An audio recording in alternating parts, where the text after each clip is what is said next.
Nah, kenapa mimpi itu begitu penting? Karena tadi ketika orang tidur itu off semua, sistem sarafnya, sistem apanya. Yang ada hanya pengendalian Tuhan. Karena dia tidak bisa mengendalikan dirinya sendiri. Ini penting saya ceritakan, mungkin agak aneh di dunia kampus ya, di bab ini. Kalau dalam teori kita, Pak On itu, mimpi sama nyata, melihat itu otoritatif mimpi. Ini yang agak aneh di ilmu pesantren. Jadi melihat jenengan langsung dengan mimpi itu otoritatif mimpi. Karena mimpi, ru'yal mukmin dijamin oleh Rasulullah sama dengan 46 juz'un minan nubuwah. Jadi persennya itu besar sekali, 46% dari juz'un minan nubuwah, otoritatifnya. Nah tentu tidur yang benar. Logikanya gini, kata-kata kitab-kitab menjelaskan. Orang kalau melihat langsung itu pasti terpengaruhi oleh cinta atau tidak cinta, senang atau tidak senang, sedang butuh apa enggak. Jadi kalau saya sedang butuh dengan Pak Rektor itu melihatnya dengan penuh harapan. Jadi kalau saya sakit mau mati itu senang lihat dokter karena ini harapan, Rektor nggak ngefek gitu kan gitu. Tapi kalau saya politikus ngelihat ketua partai itu lebih respect ketimbang melihat dokter.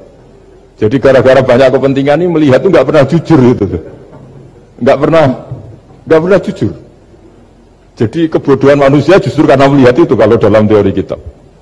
Makanya kalau dalam teori pesantren itu kebalik, anna sunyamun wa idza matu intabahu. Manusia itu hakikatnya tidur, baru setelah mati bangun. Misalnya kita di dunia nganggap uang itu penting, harta itu penting, jabatan penting. Setelah kita mati ternyata yang paling penting itu hanya sujud.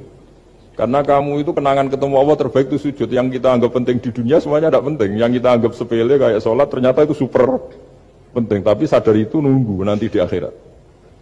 Ya, saya ini termasuk syukur yang sadar sebelum sampai akhirat. Jadi termasuk orang yang beruntung gitu. Nah, kenapa mimpi itu begitu penting? Karena tadi ketika orang tidur itu off semua, sistem sarafnya, sistem apanya. Yang ada hanya pengendalian Tuhan. Karena dia tidak bisa mengendalikan dirinya sendiri. Apalagi kalau tidurnya benar ya tentu pakai wudhu, terus pakai doa-doa, terus menghadap kayak mayit itulah, standar mayit, menghadap ke kiblat kayak posisi mayit itu. Sehingga dia ada intervensi pada dirinya sendiri, ya tidak punya keinginan dari dirinya sendiri. Kamu kan nggak bisa ingin, wah tidur ingin ketemu wanita cantik kan tidak bisa nentukan gitu.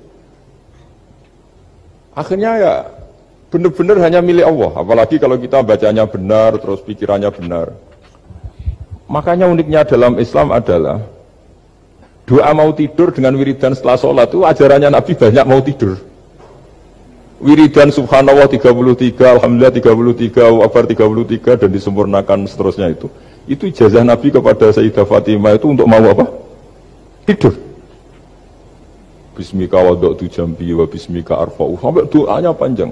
Allahumma aljatu zuhri ilaika. Panjang sekali doa mau tidur. Saya yakin jenengan tidak hafal dan tidak. Paling ya bismika wada'tu jambi apa?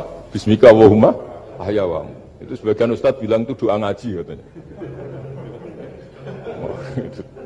Ada seorang ustadz saking mangkelnya, ibu sudah baca doa ngaji, belum tak juarai. Bismika Allahumma ahya, bismika wa'amu.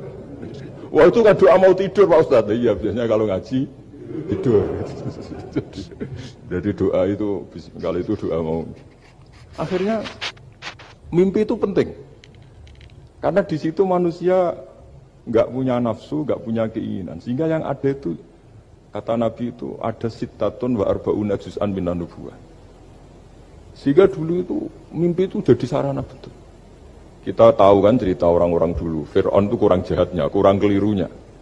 Dia mimpi ada api dari Bani Israel yang membakar kerajaannya. Dan semua pentawilnya sepakat, itu maksudnya Anda akan dihabisin kerajaan Anda oleh bayi dari Bani Israel. Begitu juga raja zaman Nabi Yusuf, itu mimpi kalau ngalami ada 7 sapi yang gendut, dimakan oleh 7 sapi yang kurus. Jadi mimpi itu sarana, bahkan dari orang kafir. Karena ya tadi, yang preman ya nggak ada premannya, yang soleh ya nggak ada solehnya, semua dikendalikan oleh Allah Ta'ala pas tidur. Sehingga tidur ini menurut agama lebih otoritatif, asal dengan tidur yang benar. Jangan tidur sambil ngerokok, terus terbangun karena ininya kena itu. Nah, cerita-cerita unik begini, kalau tidak orang pesantren itu tidak tahu. Karena ini memang khas-khas pembalikan satu fakta yang diyakini orang banyak. Sehingga ulama dulu itu cerita, ini saya teruskan. Imam Amudi itu akhirnya murid-muridnya mimpi. Mimpi di situ tanya, Pak Ustadz, Anda masuk surga enggak ketika hidupnya hanya nerangkan matematika? Oh iya, saya bahkan enggak sekedar di surga. Malaikat dikumpulin Allah untuk mendengarkan presentasi saya ngajar matematika. Jadi kata dia cerita, Allah bilang gini ke malaikat, hei para malaikatku, kenapa kamu iman sama saya? Ya karena saya melihat engkau ya Allah, melihat kekuasaan engkau. Tapi imannya orang ini itu melebihi iman kamu. Wah ya tidak bisa, saya melihat engkau langsung, ini tidak melihat engkau langsung. Kenapa begitu yakin seperti yakin kita? Oh iya. Terus Imam Amudi, silahkan ajari matematika. Imam Amudi mulai ngajari matematika. Terus beliau ngajari ya sederhana. Angka 2, 3, sampai ribuan, sampai jutaan. Itu bin nisbat ilal wahid, nisbatun wahidah. Yaitu nisbatul far'i ilal asli. Hanya ngajar itu dok. Dunia ini apapun banyaknya variannya, apapun banyak makhluknya, itu semuanya adalah nisbatul far'i ilal asli. Angka 2 ya cabangnya 1, 1 juta ya cabangnya 1, semua itu dimulai dari 1. Jadi di mana-mana hitungan itu dimulai dari 1. Dan 1 ini harus ada, yaitu Tuhan. Matematika akhirnya malaikat, keren juga maksudnya. Keren juga maksudnya. Akhirnya Allah bilang, dan itu didawuhkan juga oleh Rasulullah SAW, tuba liman amana bi walam yaroni. Yang hebat itu imannya orang yang enggak melihat saya. Makanya masyhur itu malaikat ditanya Allah, siapa imannya yang paling kuat? Ya kita, karena melihat engkau langsung ya Allah. Para nabi. Terus tapi yang dari sekian pertanyaan itu jawab sama, yang paling ajaib adalah umat-umat Muhammad di akhir zaman, enggak menangi nabinya, juga enggak pernah lihat surga neraka, tapi iman sama saya. Dan mereka punya cara untuk imannya ini berkualitas sama dengan kamu para malaikat. Ya diantaranya dengan cara logika tadi yang saya utarakan tadi. Am khuliqu min ghairi syai'in am humul khaliqun. Kalau alam raya ini wujud, maka penyebabnya harus sesuatu yang wujud. Masa sesuatu yang enggak wujud menyebabkan yang wujud. Kalau angka 10 ada, 1 juta ada, pasti dimulai angka 1.